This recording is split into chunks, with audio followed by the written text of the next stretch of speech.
Scripture, it's about what makes us comfortable. We all do this to some degree.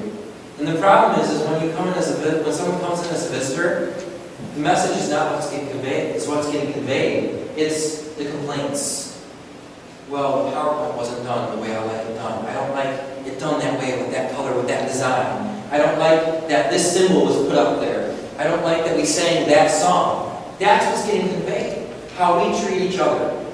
We can say anything we want, but how we treat each other and how we act around one another ultimately validates our message or invalidates it.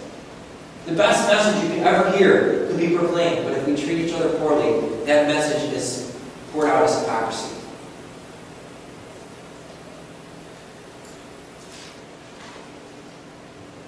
Does Scripture sound anything like this? Does it sound anything like our inflexibility we can come across as, or our being catered to? I remember Jesus actually talking more about suffering and sacrifice than about comfort and catering and doing things the way that makes us comfortable. Do children get treated like this? Do they get whatever they want, pampered to, allowed to do whatever they want whenever they want to do it? Well, some do. But most people, most of you, probably have a name for that. They're called spoiled brats. And that's the problem. We come to church and sometimes, not all of us, but some of us, and even all of us, I'd say all of us to some degree, we have our idea of what we want. And sometimes we find ourselves acting like spoiled brats. This is our place and this is the way it needs to be, because that's how we're comfortable. When a child is spoiled, there's generally a pretty good chance that in their college life, if there is a college life, it'll generally be spent doing what? Will it be spent studying? Will it be spent getting good grades? Generally not.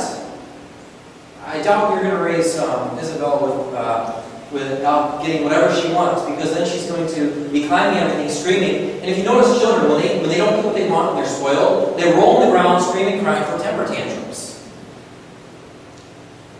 Generally, when a child is spoiled, they fail at life once they get out of that place where everything is provided for them.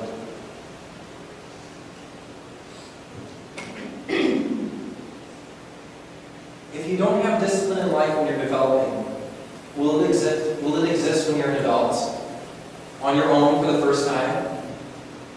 Spoiled kids, like I said, generally fail when it comes to them being on their own.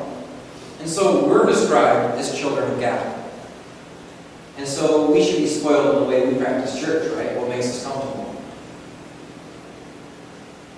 As children of God, what does it mean for our lives to be children? How does God treat us? Let's turn to Hebrews chapter 12. Hebrews chapter 12, verse 3 through 11. What about tonight? And Sean is up here too. You're not sick, are you, Sean? Okay. Let me try this one.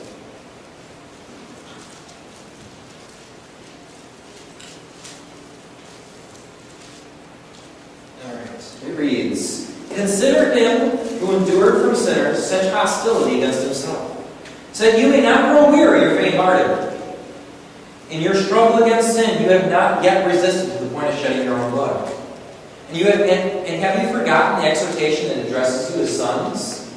My son, do not regard lightly the discipline of the Lord, nor be weary when reproved by him. For the Lord disciplines the one he loves, and chastises every son whom he receives. It is for discipline that you have to endure. God is treating you as sons. For what son is there whom his father does not discipline? If you are left without discipline in which all have participated, then you are illegitimate children and not sons. Besides this, we have had earthly fathers who disciplined us, and we respected them. Shall we not much more be subject to the Father of spirits and live? For they disciplined us for a short time, as it seemed best to them. But he disciplines us for our own good, that we may share his holiness. For the moment, all discipline seems painful rather than pleasant, but later yields the peaceful fruit of righteousness to those who have been trained by it. What we find ourselves doing more often than not is we're reverting back into the children who we once were, choosing what we want versus what's good for us. We take pleasure instead of what is healthy, letting our teeth rot away on soda and chocolate rather than letting the broccoli spoil. We choose comfort over quality. Are you willing to say that what I think, meaning you personally, what I think myself too, what we all personally think may in fact not be good for me? That what somebody else thinks, even though it's contrary to me, might be better for me than what I think? The discipline of God makes us uncomfortable. It's not a soft, cushy seat with the comfort that we have seen every day. How many of you, by the way, how many of you are sitting in the soft, cushy seats? Oh, Roxanne? Okay. Everybody see Roxanne's choosing the comfy seat right now. I just want to point it out. But there, it's all good.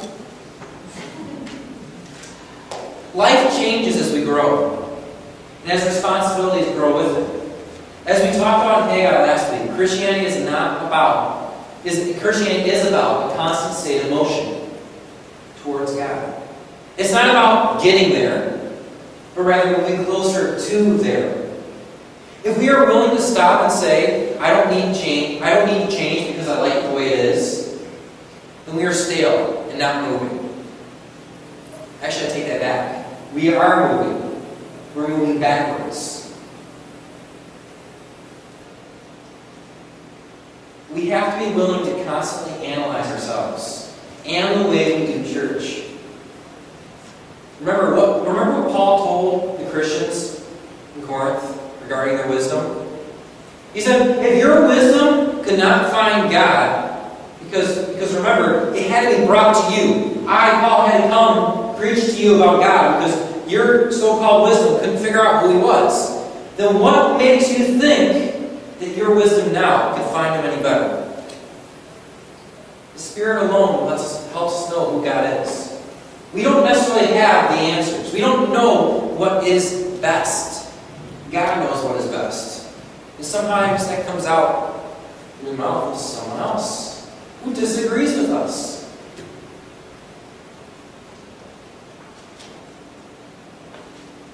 Why do we think that we somehow have the answer? Have you ever thought that maybe you're wrong and the other person's right? If we're comfortable in what our church looks like today, if we're comfortable right now and we feel like we're doing it perfect and we shouldn't change anything, that means we're not growing at all. That means that there's a lot more in the little that needs to be changed. We should never be comfortable where we're at. We should always be pushing ourselves and saying, okay, if we're growing, okay, for example, let's say, there used to be a time when I could not speak in front of other people. I mean, this was probably only 5 years ago. And if I walked up here, I would be visibly shaking. Okay? But in order to overcome that, you know how I overcame that? By stepping up and speaking. By stepping up and preaching. And then soon, I'm pretty comfortable up here now. I'm not uncomfortable in the least bit. If we want to grow, we have to put ourselves into uncomfortable situations. That means we have to say, what is best for the congregation? Is what's best for the congregation what's not best for what I am most uncomfortable in?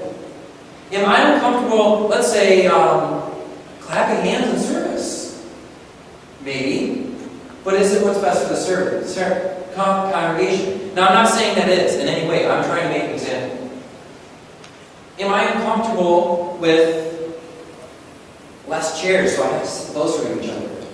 Well, you know what? Less chairs develops fellowship because we have to sit with each other. Therefore, we have to talk with each other. We have to rub shoulders. It's probably what's best for the community. It makes us uncomfortable. We have to grow beyond that. There are many things about the way we do church that have to change, that are uncomfortable for us. You're uncomfortable sharing your faith. Well, maybe it's just